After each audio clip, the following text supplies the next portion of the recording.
Приветствую зрителей и подписчиков. Добро пожаловать на канал Алекс Войда. Сегодняшнее видео посвящено организации хранения и порядку.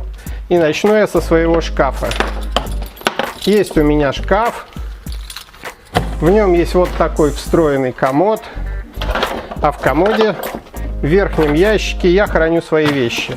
Ремни, запонки, другую мелочевку. И все это хранится уже много лет в полном беспорядке. Как получится. Но сегодня, раз и навсегда, я наведу здесь порядок. Я сделаю органайзер. Он будет находиться в ящике и состоять из двух частей. Внизу ячейки для индивидуального хранения, сверху неглубокий подвижный лоток. Материал дуб, тонированный под светлый орех, покрытие акриловый лак. Выбор материалов обусловлен дизайном шкафа. Фасады встроенного комода изготовлены из дуба и тонированы под цвет дверей. Ячейки 12 на 12 см, глубина 55 мм, лоток 40 мм высотой, толщина стенки на всех деталях 8 мм.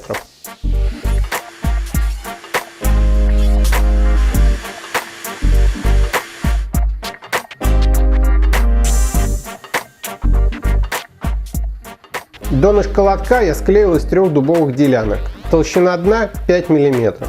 Чтобы склеить такие тонкие делянки, я сжал их клиньями и нагрузил сверху. Получилось прекрасно.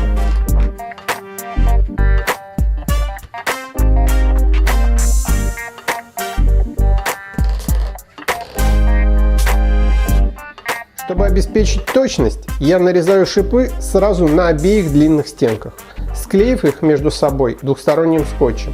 Выставляю заготовки по вертикальной отметке на каретке. Следующие пазы по шаблону.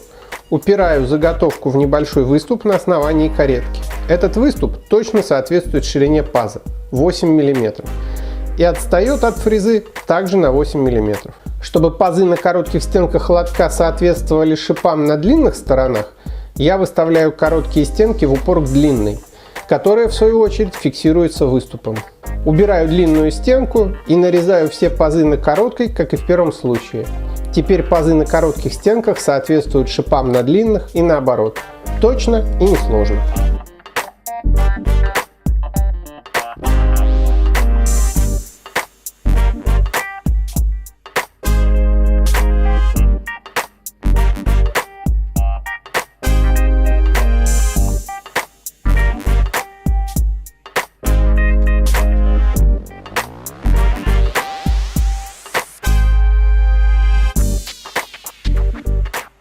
Лоток получился жестким, соединения очень прочные. Я сделал шипы больше, чем надо, на 1 мм. Теперь сошлифовываю эти излишки, и у меня получится идеальное соединение, красивое и без изъянов.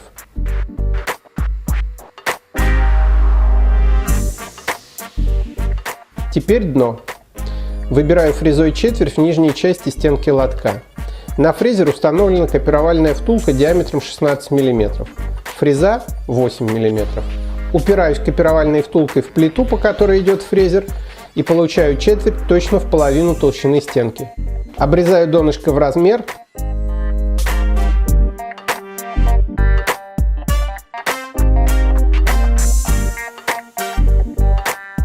Слегка подгоняю его и бинго! Лоток почти готов. Осталось зашлифовать внутреннюю часть донышка. Очень удобно шлифовать, имея под рукой разложенные по номерам круги. Бокс для шлифования из видео о французской планке служит мне верой и правдой уже несколько месяцев. Перейдите по ссылке в правом верхнем углу и оцените все 5 кронштейнов для французской планки, которые я сделал этой весной.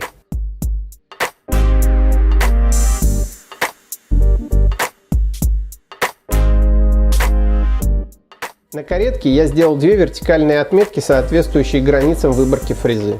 Теперь мне надо изготовить пазы в стенках ячеек. От этих отметок вправо и влево я буду откладывать необходимые мне размеры и устанавливать там упоры для позиционирования заготовок. Начинаю с боковин. Глубина паза 4 мм. Ход каретки ограничен, длина всех пазов получится одинаковой. Пазы не доходят до верхнего края заготовки. Поэтому сначала нарезаю пазы на одной боковине, потом на другой. Левая боковина готова, перехожу к правой. Теперь задача состоит в том, чтобы на правой боковине сделать пазы точно в том же месте, что и на левой. Для этого я выставляю упоры по торцу левой боковины, совмещая уже готовые пазы с вертикальными отметками границы выборки фрезы на каретке. Проверяю, все точно.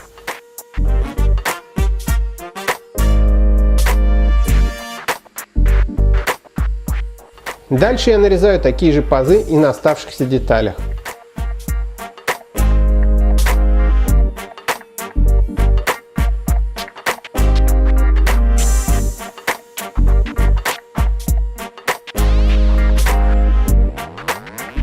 В местах пересечения стенок ячеек необходимо выбрать пазы глубиной 1 мм на всю высоту стенки. Позиционирую заготовки точно так же, торцом в упор, и делаю пазы на каждой стороне стенки. Я закончил делать лоток и теперь перешел к ячейкам. Изготовил рейки для боковых стенок, нарезал в них пазы для поперечных стенок. И теперь надо все это связать вместе. Крайние боковые стенки повыше чуть-чуть на 5 мм, чем стенки перевязи.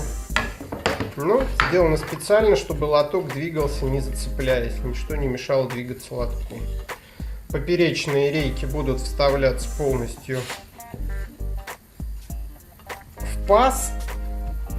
Туго все входит, хорошо подогнано. 8 мм фреза, 8 мм рейка. Значит, что получается? Вот здесь, в этой области, имеется скругление. А стеночка такого, конечно, скругления не имеет. И надо изготовить небольшие четверти. Выбрать вот здесь четверти шириной 4 мм и высотой тоже пару миллиметров, миллиметра 3, чтобы когда вставала стеночка, она своей стороной прикрывала вот эту область, и у нас не было никаких видимых изъянов. Сейчас попробую это сделать. Вырежу здесь четверть.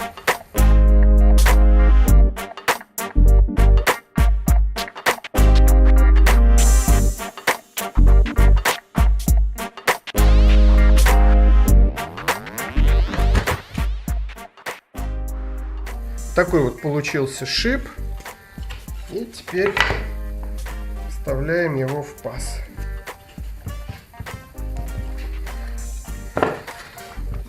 Вот, хорошо видно, как рейка, вставленная в паз, закрыла своим краем потемок. Закрыла вот эту область, и теперь ничего не мешает, не бросается в глаза, никакого изъяна нет. Сейчас на всех деталях, которые будут с шипами, выберу такие четверти и перейдем к изготовлению пазов для соединения реек под 90 градусов.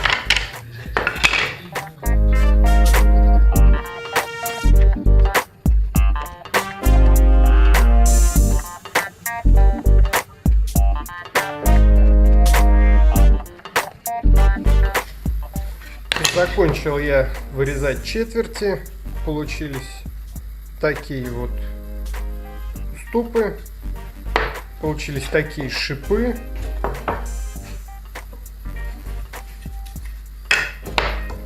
Шипы входят с натягом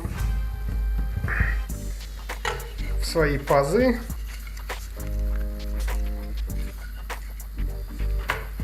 Выступы прикрывают вот эти части пазов, и выглядит все очень хорошо. Прекрасно выглядит, все очень прочненько.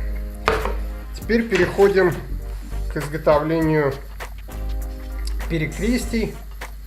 Значит, перекрестия я первоначально хотел сделать, они будут вот такие внахлёст.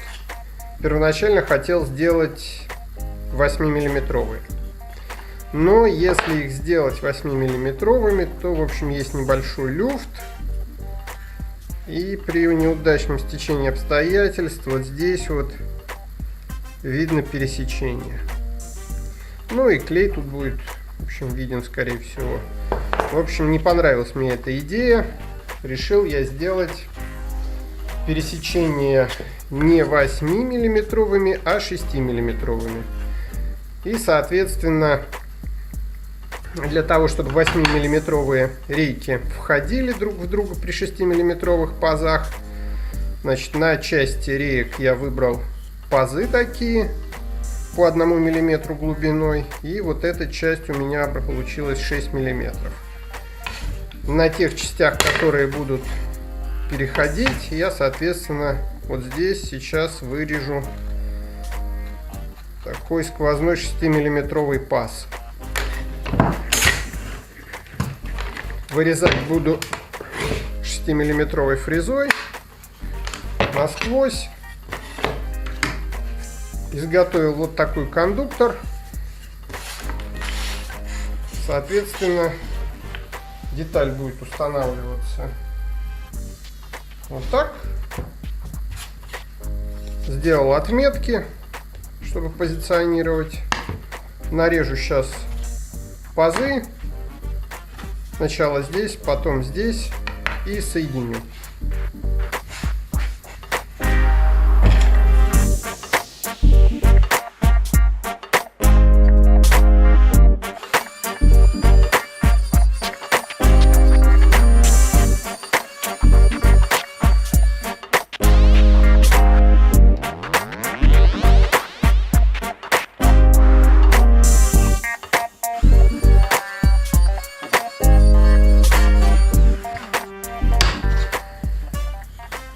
Как видите, пазы получаются в одном и том же месте.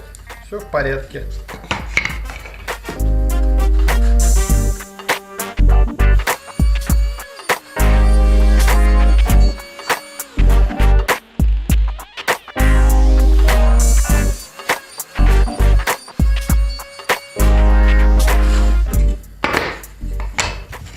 Ну вот, на половине деталей я нарезал пазы с нижней части, а на этих двух мне надо нарезать пазы с верхней части.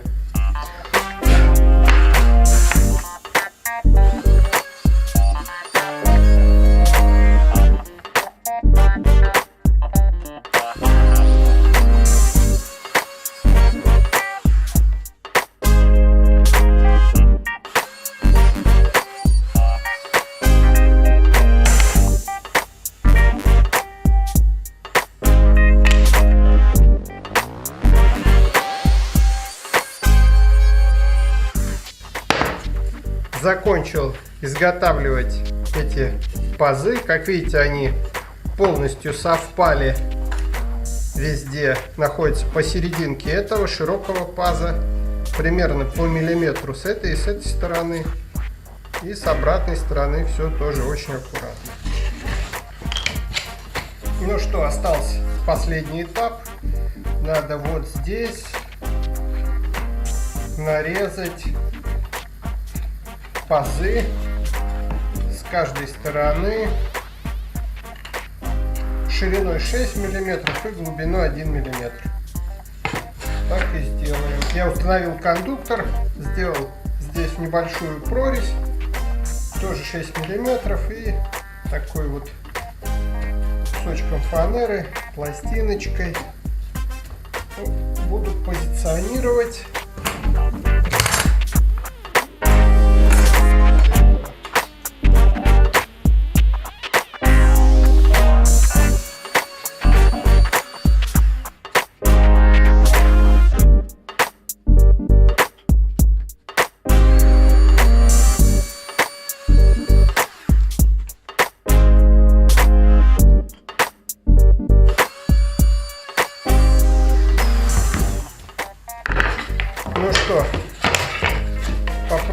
теперь все это собрать.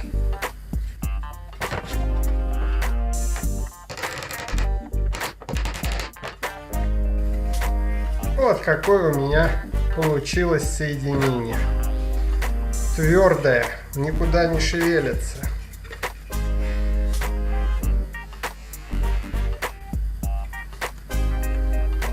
Можно видеть, что здесь все четко совпадает.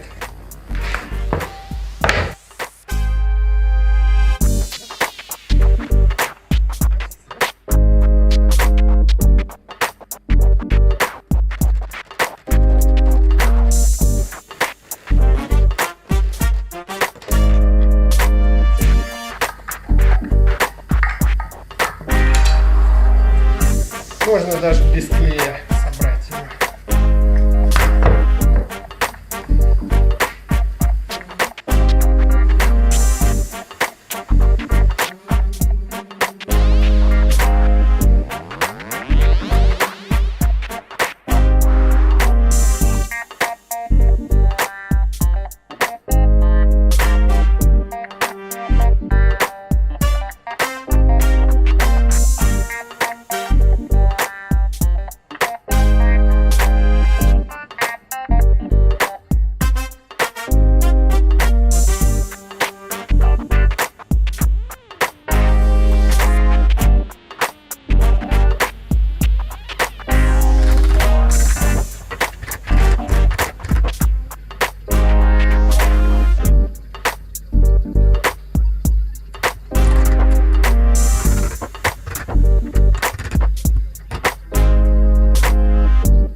Момент истины.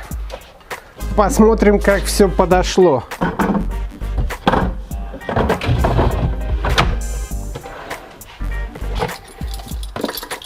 Ремни.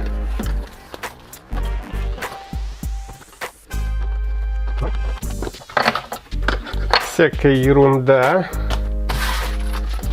Деньги иностранных государств. Так. Лоточек, летний кошелек, подарочная карта, ключи, кошелек, часы. Прекрасно. Теперь все в полном порядке. И еще осталось 2 свободных ячейки. Здесь можно будет разместить что-нибудь со временем. На этом все. Ставьте лайки, подписывайтесь на канал, пишите в комментариях свои мнения и об этом органайзере, и о модернизации мебели в целом. Желаю вам успехов, удачи. До свидания.